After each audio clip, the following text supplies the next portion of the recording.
Francis മാർപ്പാപ്പയുടെ വിയോഗത്തിൽ ലോകം വിതുമ്പുമ്പോൾ മാർപ്പാപ്പ നിറഞ്ഞു നിൽക്കുന്ന ഒരു കോളേജ് അധ്യാപകന്റെ വീടുണ്ട് കൊല്ലത്ത്. റിപ്പോർട്ട് കാണാം. അമൂല്യങ്ങളായ പുരാവസ്തു ശേഖരത്തിനുടമ കോളേജ് അധ്യാപകനായ ഫെസ്റ്റസ് മനോജ്.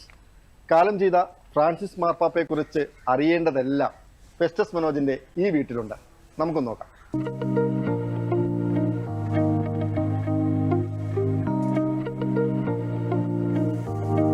മാർപ്പാപ്പയായി ചുമതലയേറ്റ 2013 മുതൽ ഇന്നലെ വരെ പത്രങ്ങളിലും മറ്റ് ആനുകാലികങ്ങളിലും പ്രസിദ്ധീകരിച്ച 12,000-ൽ പരം ചിത്രങ്ങൾ, അതിൽ വ്യത്യസ്തമായതും കൗതുകങ്ങൾ നിറഞ്ഞതുമായ വാർത്തകളും ചിത്രങ്ങളും. പോപ്പിനെ കൂടുതൽ അറിയണമെങ്കിൽ കൊല്ലം കുണ്ടറ ഇളമ്പള്ളൂരിലെ മനോരേഷ്മയിൽ വന്നാൽ മതി. ഒരു ദിവസം ഏതൊക്കെ പത്രങ്ങളിൽ ഫ്രാൻസിസ് മാർപ്പാപ്പയായിട്ടുള്ള വാർത്തകൾ വരുമെന്ന് നോക്കും. അതെല്ലാം അന്ന് തന്നെ കട്ട് ചെയ്ത് ഫയൽ ചെയ്ത് സൂക്ഷിക്കും. ഇപ്പോൾ ഏകദേശം 12,000-ൽ പരം ഫോട്ടോസിൻ്റെ ശേഖരമാണ് ഉള്ളത്, പത്രവാർത്തകളുടെ ശേഖരം ഉള്ളത്. പിന്നെ പുസ്തകങ്ങളെ കുറിച്ച് പറയുകയാണെങ്കിൽ ഇംഗ്ലീഷിലും മലയാളത്തിലുമായിട്ട് പ്രസിദ്ധീകരിക്കപ്പെട്ടിട്ടുള്ള ഏകദേശം 250-ൽ പരം പുസ്തകങ്ങൾ ഞാൻ ശേഖരിച്ചിട്ടുണ്ട്. ഫ്രാൻസിസ് മാർപ്പാപ്പയുടെ ചിത്രം ആലേഖനം ചെയ്ത് ലോകത്തിലെ വിവിധ രാജ്യങ്ങൾ പുറത്തിറക്കിയ നാണയങ്ങൾ, തപാൽ സ്റ്റാമ്പുകൾ, മിനിയേച്ചർ ഷീറ്റുകൾ, ഫസ്റ്റ് ഡേ കവറുകൾ എന്നുവേണ്ട ഫ്രാൻസിസ് മാർപ്പാപ്പയെക്കുറിച്ച് അറിയേണ്ടതെല്ലാം ഇവിടെയുണ്ട്. ഒരു വിമാനയാത്രക്കിടയിൽ വിമാനത്തിൽ എനിക്ക് തോന്നുന്നു എയർ ഹോസ്റ്റസും പിന്നെ ഫ്ലൈറ്റിൽ തന്നെ ജീവനക്കാരാണ് രണ്ടുപേരും.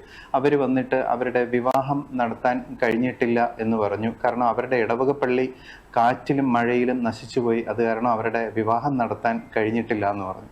മാർപ്പാപ്പ ഒന്നും ആലോചിച്ചില്ല. മാർപ്പാപ്പ ചോദിച്ചു, ഞാൻ ഇപ്പം തന്നെ ഈ വിവാഹം ആശീർവദിക്കട്ടെ എന്ന് ചോദിച്ചിട്ട് വിമാനത്തിനുള്ളിൽ വെച്ചിട്ട് ആ വിവാഹം ആശീർവദിച്ചു കൊടുക്കുന്നുണ്ടായിരുന്നു. വിവിധ രാഷ്ട്രത്തലവന്മാർക്കൊപ്പമുള്ള ചിത്രങ്ങളും റോമിൽ നിന്നും കിട്ടിയ മാർപ്പാപ്പയുടെ പ്രതിമയും നിധി പോലെ സൂക്ഷിക്കുകയാണ് ഫെസ്റ്റസ് മനോജ് മകൻ അലക്സ് ക്രിസ്റ്റഫറും. ലാളിത്യമായിരുന്നു മാർപ്പാപ്പയുടെ മുഖമുദ്ര.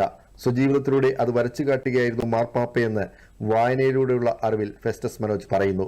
ഓരോ പുസ്തകങ്ങൾ വായിക്കുമ്പോഴും അദ്ദേഹവുമായിട്ട് ബന്ധപ്പെട്ട ഓരോ കഥകൾ മനസ്സിലാക്കുമ്പോഴും അദ്ദേഹം ജീവിതത്തിൽ പുലർത്തിപ്പോരുന്ന ലാളിത്യം, വിനയം, പാവപ്പെട്ടവരോട് കാണിച്ചിരുന്ന കരുണ, മനുഷ്യനെ മനുഷ്യനായി കാണാനുള്ള അദ്ദേഹത്തിന്റെ കഴിവ്. ഫ്രാൻസിസ് മാർപ്പാപ്പയുടെ മാത്രമല്ല, ഇതുവരെയുള്ള എല്ലാ പോപ്പുമാരുടെയും സമഗ്രമായ ചിത്രങ്ങളും വിശേഷങ്ങളും ഫെസ്റ്റസ് മനോജിന്റെ അമൂല്യ ശേഖരത്തിൽ ഉൾപ്പെടുന്നു. ഈ വർഷം ജനുവരി 14-ന് 100-ലധികം രാജ്യങ്ങളിലായി ഏതാണ്ട് 17ഓളം ഭാഷകളിലായി പുറത്തിറക്കിയ മാർപ്പാപ്പയുടെ ആത്മകഥയാണ് ഹോപ്പ്.